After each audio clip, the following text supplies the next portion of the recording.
मुसलमानों को जगाने एक सच्चे ख्वाब की ताबीर के लिए लड़ रहे हैं। जो मुसलमानों का वोट ले जाकर गैरों की झोली में डाल देते थे, वो मुख्यमंत्री बनते थे, उनकी कौम तरक्की करती थी और हमें लेमन जूस की तरह 2-4 मंत्री पद दे दिया करते थे। हर बिरादरी, हर समाज ने अपना नेता चुन लिया। प्रचार के दौरान मेरी पार्टी के प्रदेश अध्यक्ष जनाब शौकत साहब से गांव में बदतमीजी की गई, उन्हें गालियां भी दी गई और उनको अपनी बात कहने से भी मना कर दिया गया। यहाँ तक कि असलहे भी चमकाए गए। किठौर के नौजवानों, आप बहुत बहादुर हो और दिलेर भी हो, लेकिन क्या ये बहादुरी अपने भाइयों को दिखाना चाहिए जो आपके हक की बात कहने आए हो? उनकी बात सुनने की बजाय अपने दरवाजों से भगाना बात समझ में नहीं आती। हम सब कुछ मांगने नहीं आए हैं, बल्कि सिर्फ गफलत से जगाने और ये कहने आए हैं कि मुसलमानों अपना हक हिस्सा कब लोगे।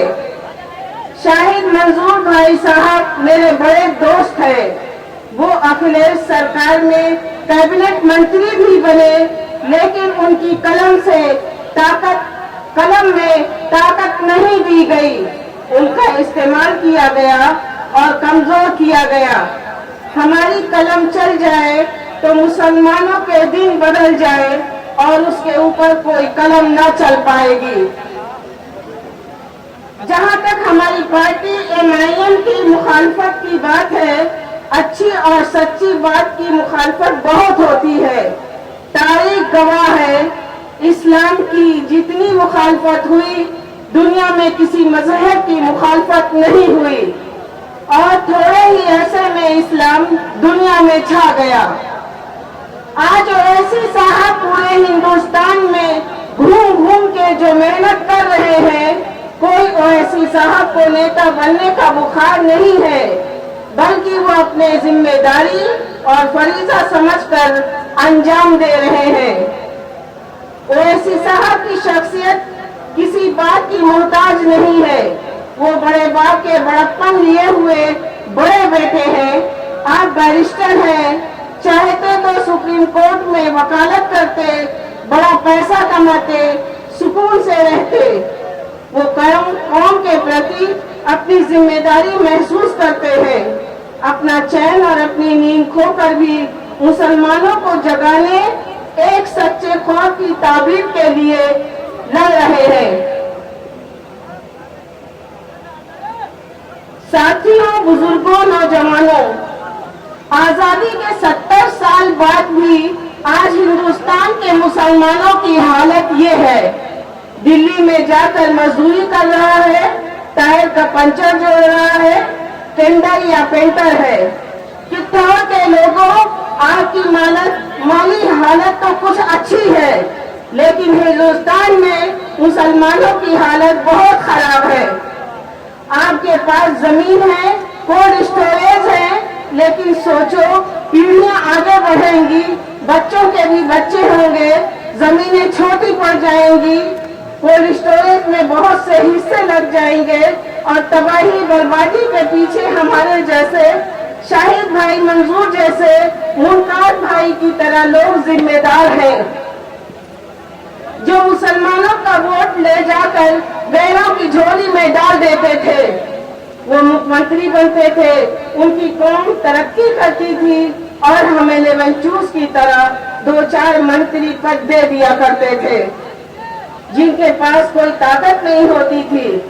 मुसलमानों की बर्बादी की वजह आजादी के बाद से हम धर्म निरपेक्षता का लबादा ओढ़े पार्टियों के पीछे चलते रहे और हमने अपना कोई रहबर, रहनुमा या कायद कभी नहीं चुना। हर बिरादरी, हर समाज ने अपना नेता चुन लिया और उनको राजा बना दिया। उन्होंने राज किया, लेकिन हिंदुस्तान में 35 करोड़ से ज्यादा मुसलमान और उत्तर प्रदेश में 22 से ज्यादा मुसलमानों से पूछो कि तुम्हारा रहबर या नेता कौन है, हमारे पास कोई जवाब नहीं है। हम हिंदुस्तान में बिना रहबर के हैं।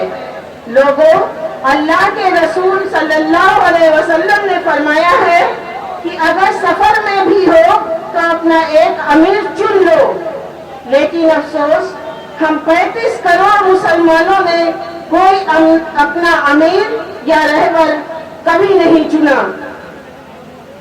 साथियों, बुजुर्गों और नौजवानों, कोई पार्टी नहीं चाहती कि मुसलमानों की पार्टी बने, इसलिए कि मुसलमानों की तादाद सबसे ज्यादा है और हम वोट का समंदर हैं। जिस दिन हमारी पार्टी MIM के झंडे के नीचे हिंदुस्तान का मुसलमान नदी और मुसलमान इकट्ठा हो जाएगा, तो सारी पार्टियां नदी और नाले की तरह आके हमसे मिलेंगे। हम इंशाअल्लाह अपनी शर्त पर हुकूमत बनाएंगे। हमारे सदर ओवैसी साहब मुसलमानों का हक हिस्सा ले लेंगे। हम टिकट मांगने वाले नहीं, बल्कि टिकट देने वाले बन जाएंगे। हमको शक की नजर से देखा जाता है, जबकि इतिहास गवाह है कि आजादी से लेकर आज तक हमने अपने मुल्क से वफादारी की है। हमारे मजहब में भी कहा गया है कि मुल्क के वफादार रहो, और इंशाअल्लाह यह मुल्क जिसको हमारे बाप दादा ने चुना है, बंटवारे के वक्त अपना ये मुल्क छोड़ के पाकिस्तान नहीं गए। उस मुल्क पर कभी खतरा आया तो मुसलमान इंशाअल्लाह हमेशा आगे की लाइन में लड़ेगा। बात बहुत लंबी हो जाएगी। मैं अपने सदर से गुजारिश करता हूँ कि वक्त निकाल के मेरे शहर में भी अपनी बात कहें, और मैं भी बाकी बातें मेरठ शहर में इंशाअल्लाह करूँगा। किठार के बहादुर बुजुर्गों और नौजवानों, मेरठ लोगों की अपील सुनने जरूर आइएगा। बस यह गांठ आप बांध लो कि आज नहीं तो कल आपको अपना सियासी अमीर चुनना ही है, जो कि अल्लाह का शुक्र है कि हमें नवाब बहादुर यार जंग मरहूम की तमाम सलाहियतों और खूबियों के अमीर जनाब असदुद्दीन ओवैसी साहब, जो आज हिंदुस्तान की सियासत में अहम मुकाम हासिल कर चुके हैं, जो हमारी कौम को बेदार करने, संवारने की हर मुमकिन कोशिश करते जा रहे हैं, और वो हमारे मुल्क के नामवर फर्जिंद है।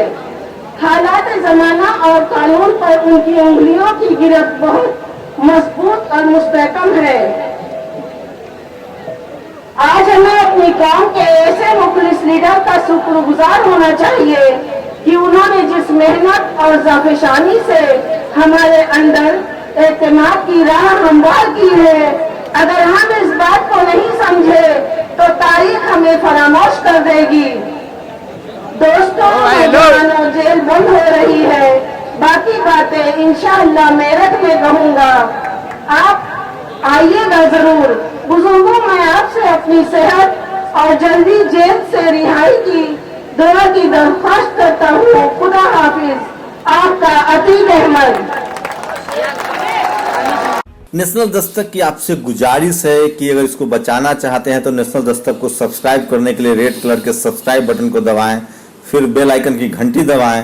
नेशनल दस्तक को बचाने के लिए बहुत जरूरी है कि हर खबर को शेयर करें, लाइक करें, कमेंट जरूर करें।